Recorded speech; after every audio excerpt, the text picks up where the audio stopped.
So fucking tired. Gonna head out for a smoke. Hope nobody will see me while I'm off duty.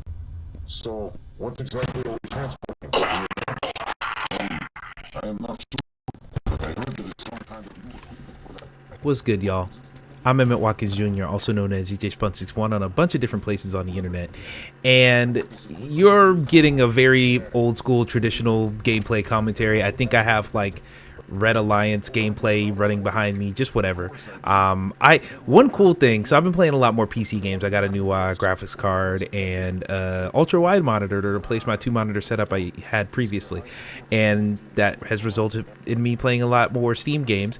Steam records all of your gameplay, or I think I set that a while back, but it's just recording gameplay in the background, so I can just cut together, export that out of Steam, get it as an MP4, and just make a video pretty quickly. So really loved that. So shout out to Steam for that. But we're not here to talk about video games necessarily. We're here to talk about, I mean, you've seen the thumbnail probably, you've seen the title of the video. Let's just talk about what's been happening. I don't make a lot of these videos on my personal channel, and it's not something that I'm like necessarily trying to avoid. I talk a lot about politics on places like Blue Sky, and if you've listened to the podcast Welcome to the Thing, I'm on just about every episode of that. Often I'm spouting out political things, my thoughts on politics in the world, but I don't do a lot of that on the channel. And so whenever I do, you know, some shit's going down. Last time I made a whole video that was just talking about some big political topic. It was Kamala Harris. She had she had became the Democratic nominee for president against Trump during that second election.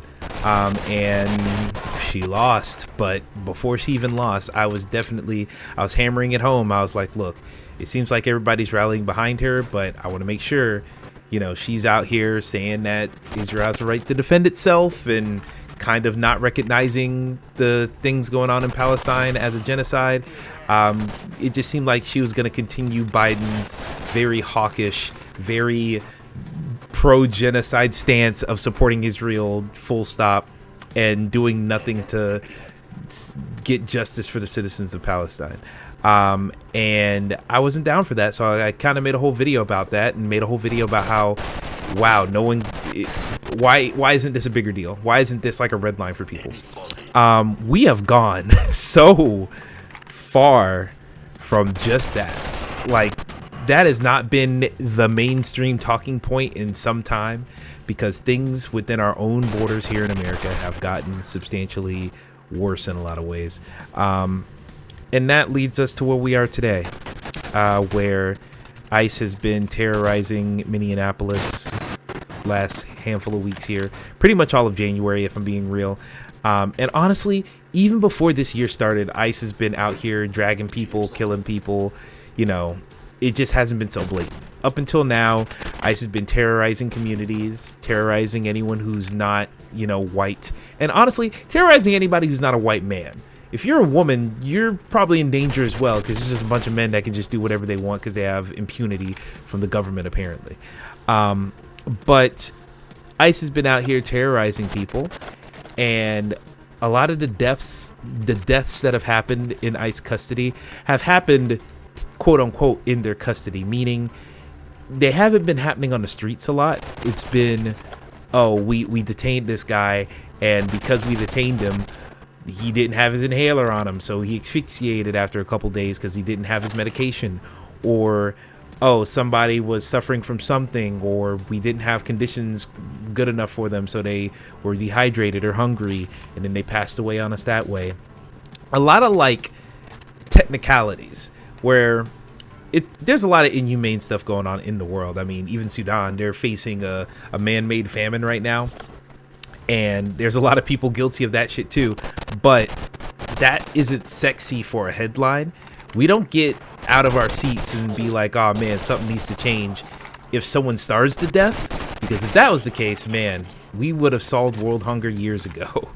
That just doesn't get people out of their seats. But when someone is gunned down in broad daylight, especially if it's in America, and especially if they're a white person, and especially if they're a white man, who is in every other context should be one of the, people this doesn't happen to.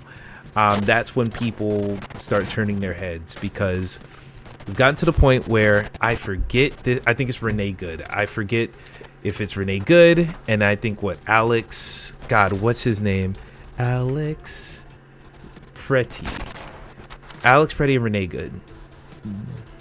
Both of them in the last 2 weeks. Renee Good was the first. She got gunned down in her car just trying to drive away from an ICE, not even like a stopping point in the road. This wasn't a checkpoint or anything. She just got pulled over by these ICE agents, and she was calm, she was respectful, all that. Then when she tried to just drive away to get out of the situation, they put 3 in her face. She left behind a child and a wife. And then Alex Pretty, he was at a protest, just helping things go along. He was directing traffic like a minute or two before the end of his life, and ICE was harassing this woman. She was, they already killed one white woman in broad daylight. What makes you think they wouldn't do it again? And so they're harassing this poor woman. They push her on the ground. Here he comes trying to get in between them, trying to break up the altercation, trying to stop everything. He is protecting her. Several ICE agents go down on him, and they basically get him on the ground, pepper spray him, pretty much, he's not a threat at that point. They disarm him because he did have a gun on him. You're allowed to carry a weapon. This is America, the Second Amendment. And once they take the gun off, I don't know if someone said gun and then all these incompetent, cowardly ICE agents got scared or something. I don't know if they saw the gun and they got nervous or something.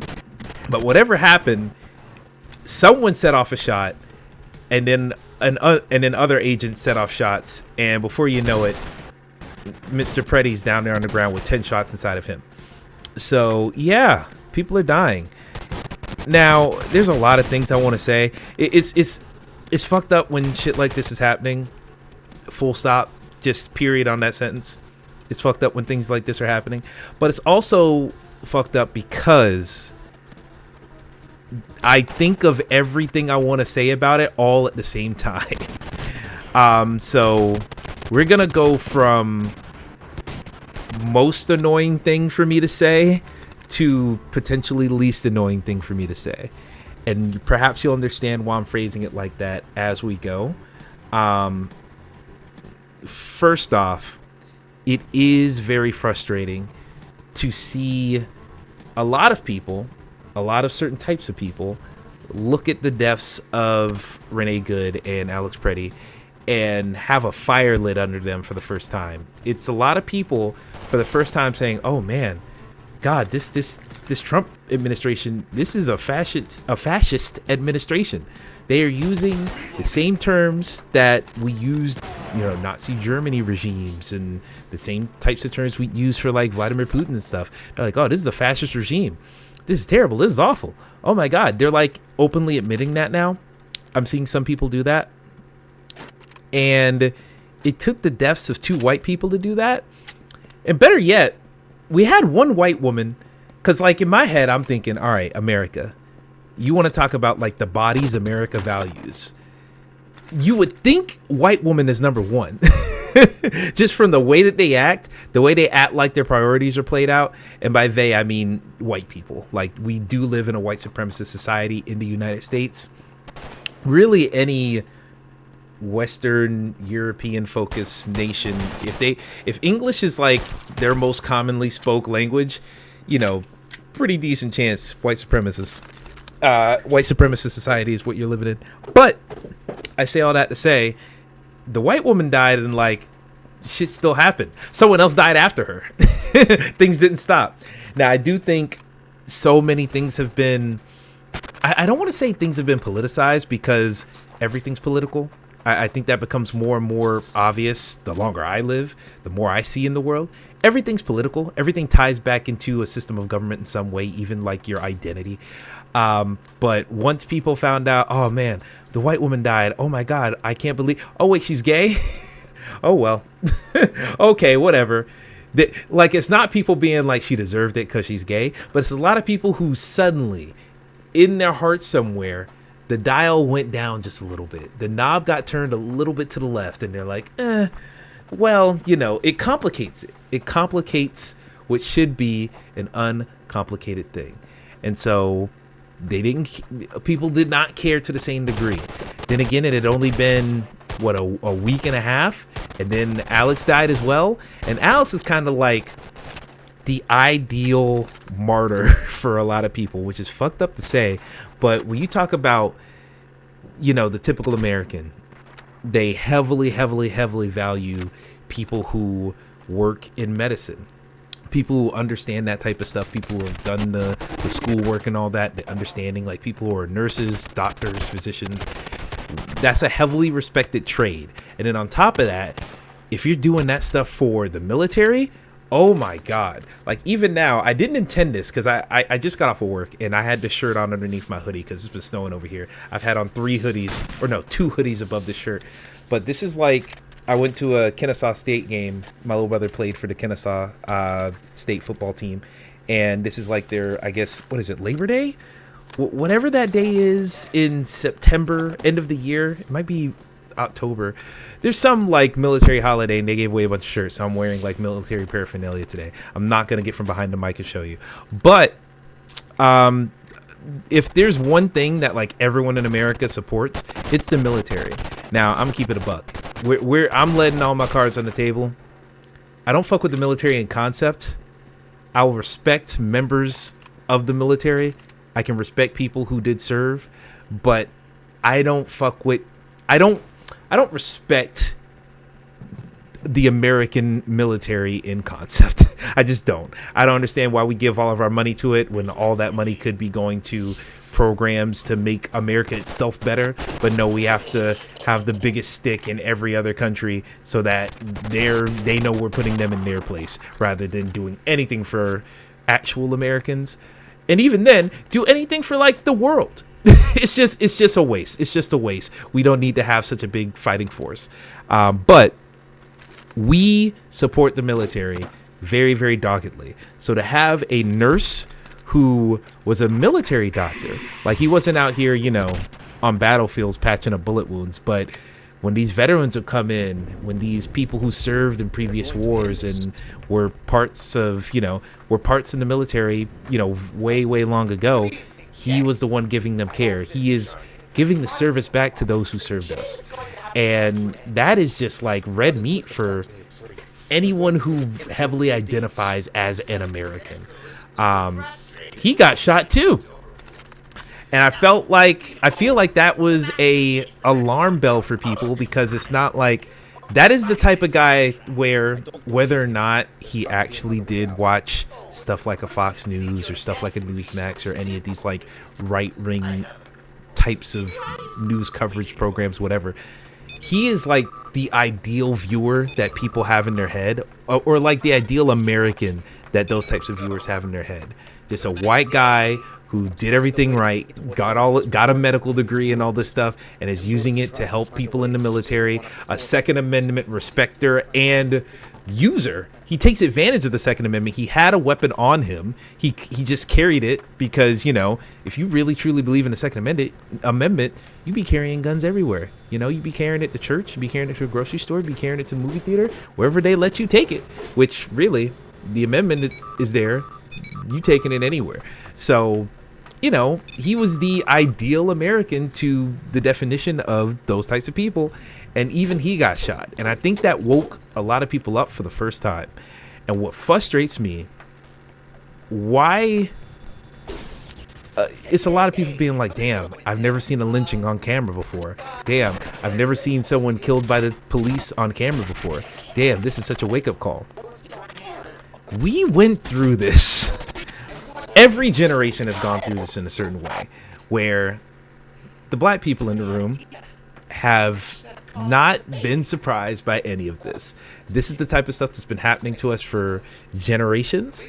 For me specifically, I remember at the top of the pandemic when we had all these all these marches and stuff for Black Lives Matter, and it was like the biggest thing on everyone's minds, and every corporation was making a statement on it, every celebrity was making a statement on it. It was like the hottest hot topic. I remember I was getting invited on, like, and I don't want to be too disrespectful because I know there are some friends of mine that some of this might apply to, and you know, look, I'll say it like this: if the shoe fits, I'm gonna have to ask you to wear it, but understand that I wish you didn't have to wear it. I wish you didn't have to wear it. I can't change that, but I can be sympathetic to it. But I remember back when that time was going on, I was getting invited on podcasts and getting invited into conversations because for some groups of people, I was like the black guy to hit up. And seeing a lot of like white guilt being exercised on not just feeds, but in shows, in person. A lot of people coming to terms with the fact that, like, oh man, I can't believe that I can't believe this is the type of thing that is going on. I didn't really recognize the extent of how this is going on. And it felt like a wake-up call. But as we've seen, you know, people's attention spans are tiny, but not even that. It's more, nothing really happened. You know, it's top down. People need to be told what to do from the top, apparently, so that they can have a change in their heart. But the change didn't happen either way. And now we get to this point where the problem wasn't just, hey, police are doing fucked up shit to black people. I wish the moral of that story that people received wasn't just, hey, we need to treat black people better, which is true. That's fucking true. That's just point blank period. That's true. It should have been, why the fuck are these police allowed to go this far? Why is there a system in place that rewards them? They get more and more funding every year. They continue the funding even when they fuck up and have national embarrassments and just unjustified, you know, murders and whatnot. Why is incarceration, why is policing such a virtue in America? And I wish that was the thing that was examined during that time rather than just, damn, we be treating black people bad.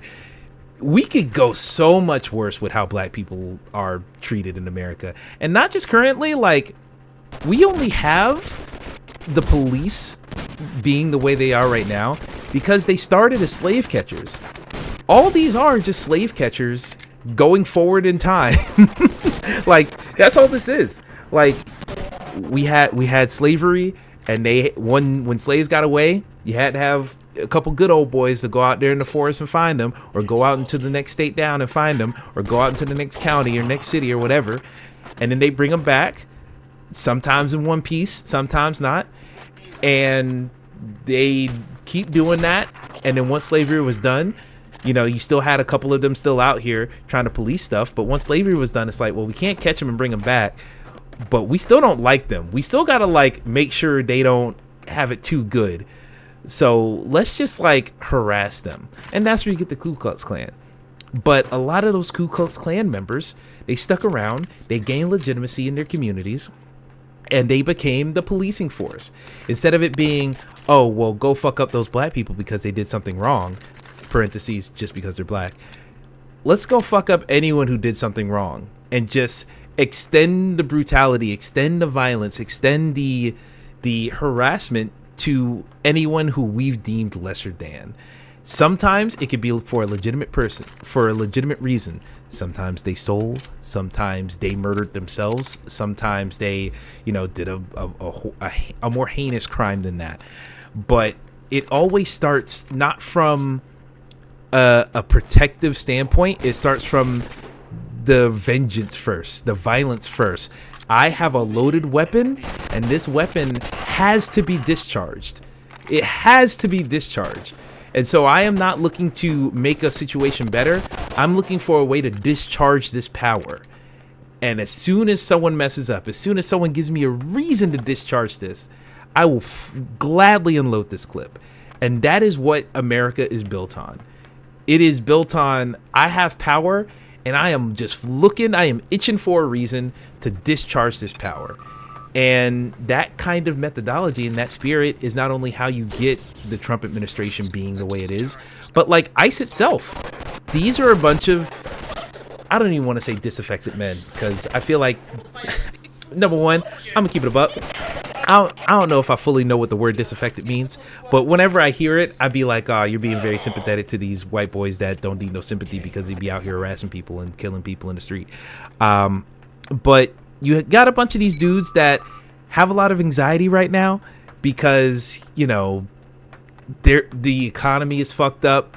There's a lot of financial insecurity. No one knows how their next 5 years is going to go because they can't hold on to a job. Markets are changing because billionaires are completely switching up the entire economic makeup of the entire country.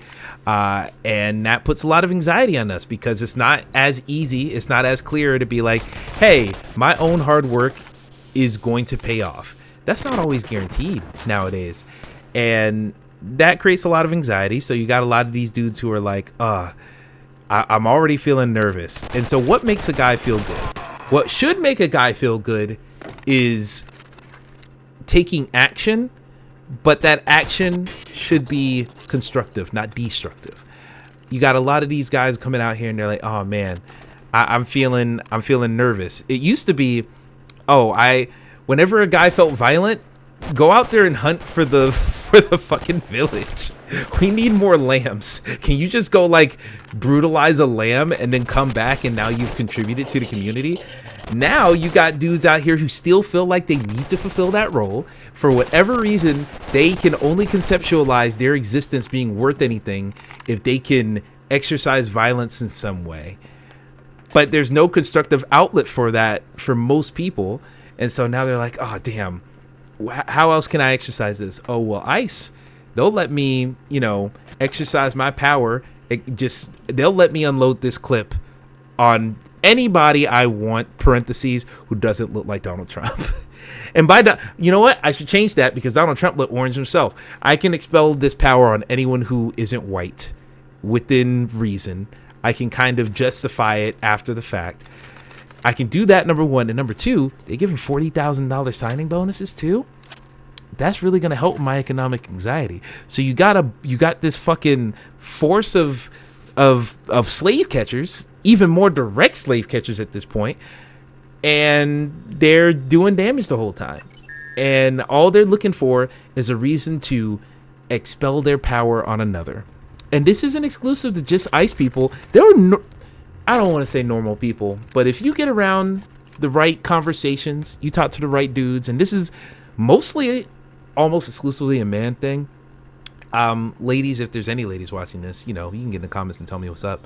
But a lot of men are out there and they are just looking for, like, you ever have like an altercation where it's like, oh, almost got into a fight on the bus or whatever because somebody was coming at me crazy or whatever, or like someone broke into your house or something and everyone ended up safe, but you had to protect yourself. You had to shoo them away or whatever. If you have a gun in your own house or in your own life, you had to use that in some way. And there's a lot of dudes that just pray for that moment. There's a lot of people out there who are just praying that someone comes up to them wrong, praying that someone tries to rob them, praying that someone tries to take a swing on them or their wife or their sister or their mother or whatever. They're just praying that someone gives them an excuse to choose violence so that they finally have a reason to expel that violence onto someone else. FD Signifier made a really, really good video about it this morning. I'm gonna be honest, I've been thinking about this for weeks now before he even made that video, but the point I'm talking about right now, he definitely spelled out perfectly in that video. So perhaps I'll put that in the description of this if I remember. If I don't remember, send me a comment and I'll click into it. But it's just fucked up. It's just fucked up how a lot of people just are looking to expel their power, looking to expel their violence. And it does connect to a prior video I made a long time ago on this channel talking about how America kind of feels inherently violent. We were defined by violence. We were created through violence, and violence is kind of still how we define the nation overall to this day.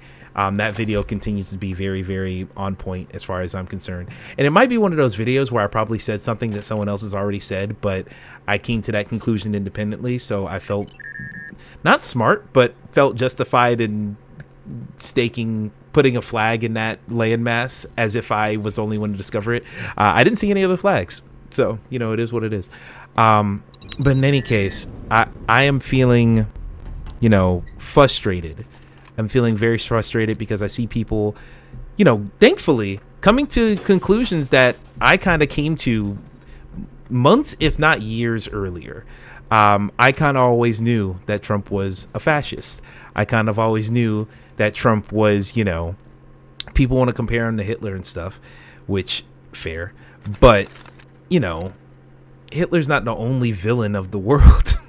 In fact, Hitler learned a lot of his shit from us. He learned a lot of his methods came straight out of the American playbook. So he's always been evil. I think we always knew he had always been evil, but I think the reckoning we're having now is that this might not be something that can simply be voted out. I've talked about this with like a handful of people here and there. I talked a lot about this with my dad the other day. And my dad is very, I don't know. I love my dad. That's all I'm going to say. But I feel like, for example, these ICE murders happens this month. Right in between the two ICE murders, the two most high profile ICE murders, let me be clear. Because there's other ones that just haven't been getting as much conversation. But right before Alex Preddy got murdered, ICE just got a new budget renewal for the year. And that had to be approved. And 7 Democrats voted to approve that ICE funding refresh for the new year. And then Alex Preddy got murdered.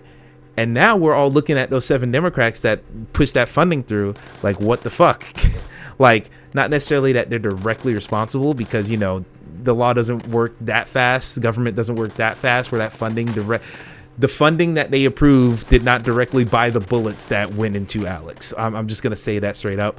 But at the same time, y'all voted to continue this type of behavior, to continue the financial incentivization of this behavior. So what the fuck are we doing here?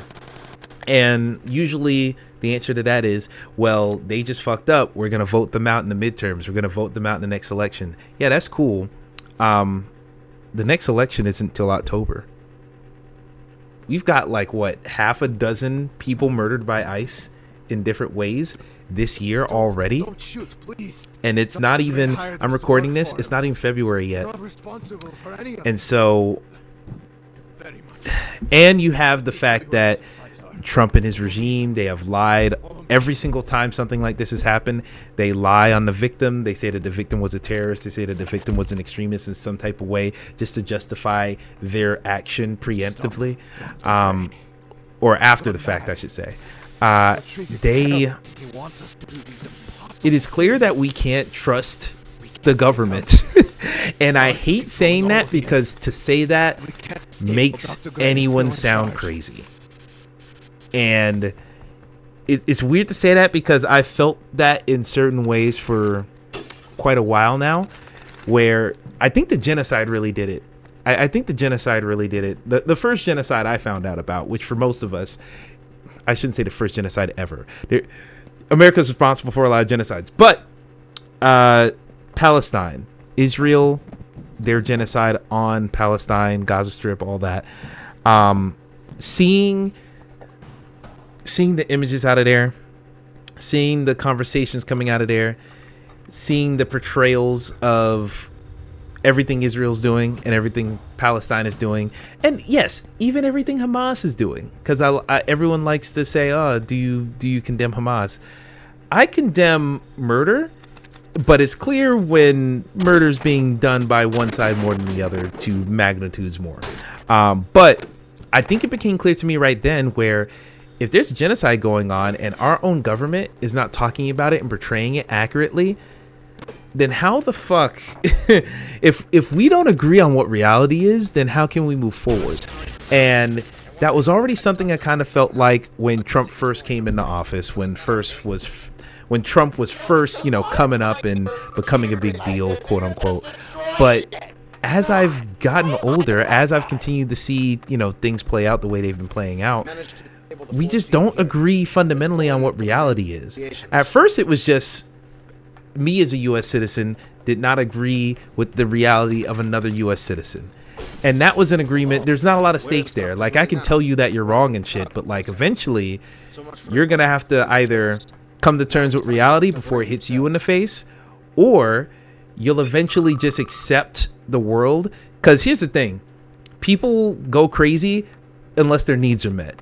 If you got food on your plate, if you feel safe going to work every day, if all of your, basic needs and not even desires, but just basic needs are all met, if you feel like you're not wanting for anything, if you feel like you're not in need, have any anxieties coming up based off your basic needs, you're probably going to look around and be like, well, maybe illegals aren't ruining the world because my world doesn't feel ruined.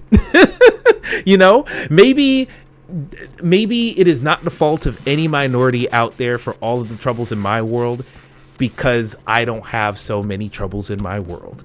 That is my fundamental understanding of things. And I do believe that if people had their needs met, they wouldn't be so crazy. But people are going to be crazy as long as their needs aren't met. And so it's easy to kind of have that common ground with normal people. But when the administration itself is straight up lying into people's faces, straight up point blank telling you the things that you see are not as they are, that's when it's like, all right, well, we can't trust the government. And I know that sounds so conspiracy theorist. I know that sounds so, crazy, but it's true at this point. And so the question that I want to get down to at the kernel of this, and this is where I kind of got to be careful with how I say things, because my beliefs are different than the way I move. I do not move completely in line with how I think might be necessary. Kind of how I've been moving recently has been like, all right, I don't want to be the first person to blow shit up, but if the opportunity comes to where blowing shit up is needed in the moment, I want to believe that I am of enough moral integrity that I won't cower away from the moment. The moment just has not found me yet. And that is something that I'm not proud of that, but I gotta be real. Like, I'm young. I just turned 31. I have a life in front of me that I would like to live. But at the same time, I feel like we need a lot more than just people going on about their day and just avoiding conflict and avoiding friction at all times. So I say all that to say, it has come to the point where when it comes to ICE specifically, if ICE is coming down and messing with your neighbors, messing with your neighborhood, getting in the face of the people you love and care about, I have no clue what. I just got a text for something, but it's fine. If ICE is in your area doing shit, I like to think that people have a desire, have a moral framework that leads them to protect their neighbors, whatever that may be. And the thing that I've really trying to internalize a little bit more is, look, ICE agents are not, they want to expel their power, but they don't want to fight. They want it to be easy. They don't want to come down to the street and try and take out a whole family out of their house, but they don't want 20 people at their doorstep waiting for them. They don't want a brawl. They want to shoot, but they don't want to get shot at, They don't want a firefight. They just want to kill. They just want the victory, not the friction to get the victory. And so I think there is power in numbers. I think it is a case of, yo, we gotta, if you're not gonna get to know your neighbor, if you're not gonna go knock on the door and just know their names and all that stuff, then at least be like, yo, if shit's happening, I don't know who you are, but I'm standing up for you. I don't even think it necessarily needs to be, I gotta be on a first name basis with everybody, because I know I'm just not that type of person. But I like to think it is, hey, if something's happening to somebody, don't just run to your car. Don't just cower. I hope that people can see the humanity in other people enough to know that, hey, if I don't stand up, it easily could have been me. So let me hop on here and do what I can. I hope people internalize that a little bit. And also, I think we are beyond the pale. Look, I'm a man of God. I don't have my cross on right now. It's behind me, but I got the green screen on. It's on the doorknob. But I'm a man of God. I believe in, Christianity, all that stuff. I don't feel like at this point, I feel like you could still make it into heaven if you did all the things that ICE says that all of the people they've killed were planning to do. I'm just gonna say it like that. I feel like it is you are morally clean if you defend yourself and defend others from ICE in even the most extreme ways possible. I feel like you are morally clean. Now, morals don't have anything to do with laws. There's plenty of laws that are on the books that lead you into a place that isn't based out of morality. There's plenty of laws on there that are like not morally great, but they're there. And if you break a law, things happen when you break laws, and those are going to happen whether or not it's morally correct. We don't live in a moral society in America here. That wasn't fully the case before now, but it sure enough ain't the case now. So understand I ain't saying certain things, but morally, I don't think there's a God on earth or above it that would morally deem you compromised if you were to protect your friends, your family, your community from an ICE agent by any means necessary. I just don't see that being a problem. But I really do think if we can't trust the government, we have to trust ourselves. But not just ourselves, like us as individuals, but us as community. Like, we have to be able to trust the people around us. Where if we can't guarantee that the government's going to have our back when it comes to anything, when it comes to just protecting each other, then all right, well, power in numbers thing, have some numbers, make some friends, make some acquaintances. And that's another thing where it's going to be a lot of, man, I don't agree with this person's shit politically. This person likes Harry Potter. I don't fuck with J.K. Rowling at all. You know, trans rights are human rights, and trans lives matter. All that good stuff. But like, even if they care about Harry Potter, like, if they're getting dragged out by ICE, I'm not just gonna be like, oh well, they got bad takes on fucking movies. No, you stand up for them too. I just feel like we all have to kind of not ignore each other's differences, but understand that those differences are trivial when it comes to, you know, an occupying force inside of your neighborhoods terrorizing your neighbors. I feel like everything kind of gets thrown out the window when it comes to something that severe. Because I guarantee you, when the Gestapo was coming through, you think people were like, oh, well, Frank didn't give me my sugar bowl back. Fuck him, and got him get dragged away. That's crazy. If that was actually happening, you know, maybe there's some stories that could tell me that shit was happening, but like, yo, that feels like that shit, that's just like a fucking SNL skit. So let's not be an SNL skit in any way. But yeah, it's rough out here. I really don't know the point of this video. I just felt like I wanted to say something about it. I'm not like some big internet presence. Despite my following on Blue Sky, people might think I'm a big deal somehow, somewhere. I'm just a guy. I worked at this warehouse all day. I came home, turned on my computer, and just started talking.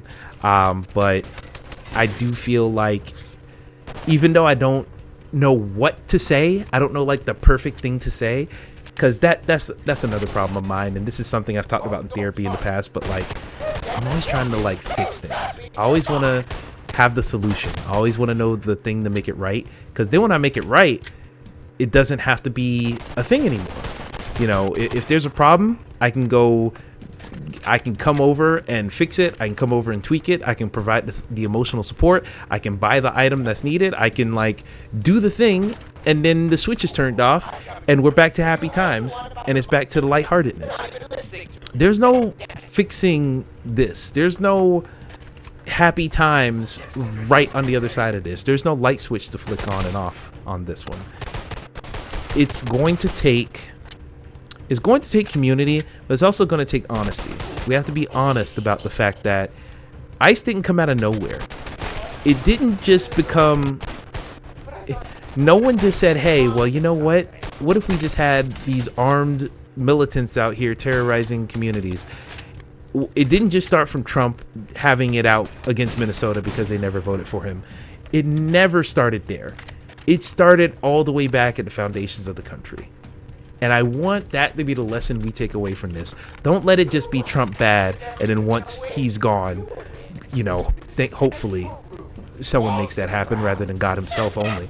But rather than, Trump's gone and now we can go back to normal, I pray that we all look back and say, oh, well, the way that they treated people today is how they were treating black people in the past, or how they were treating Native Americans in the past, or how they were treating Hispanic people in the past, how they were treating Jewish people in the past, how they were treating all of these made up minorities in their head.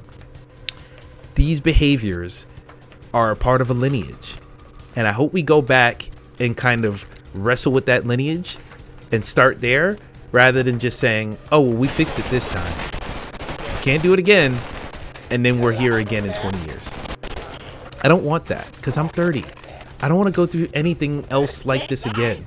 And God forbid I have children in this type of world. This sucks. If you have kids, I am so sorry that they have to grow up in this world. But yeah, start from the beginning. Start from the top. Fix it all. Because if you can fix that, if you can go back to that and be like, yo, why did we do this? You can fix what the real problem is. And that real problem is dehumanization. Once we look at people as lesser, it's just a downward slope from there. Because once you're a step below me and I can make up whatever story in my head to justify me treating you any type of way. I mean, think about it. Once you're below me, then you're just further and further dehumanized. And you know what else is dehumanized? Think of all the other living things that are dehumanized from us. That's what? Plants and animals. And what do we do to plants and animals? We kill them, we eat them, and we wear them. And guess what they were doing to black folks around the time they were catching us as slaves? They were eating us, they were wearing us, they were defiling us. They were doing all the things, all the worst dehumanizing things you could think that we do to animals. Pick your species, whatever. They were doing to us too. Because that's all they saw us as well. And it's harder to do that now. There's some certain laws on the books that now include us, so they don't do that as much. But if we can get down to the kernel of dehumanization that has dogged this country since the beginning, perhaps we can fix the type of mindsets that lead ICE to be pulling out American citizens from work or their cars or just straight off the street or straight out of their homes. So that's all I got. Hopefully I had enough gameplay to cover all this talking, but we'll see if this is even worth anything. But thank you all for watching. If you want more stuff from me, ejspun61.com is the place where you can see all the articles I put out, all the videos I put out. I do VGU test drive on that YouTube channel, VGU.tv YouTube channel. I do that just about every week, so you can check that out. You want more podcast stuff from me, Players Club podcast is coming back soon. Game of the Year stuff is coming, so you'll see that in the next handful of weeks. Welcome to the Thing. We do that every couple weeks, so look for a new episode of that down the line.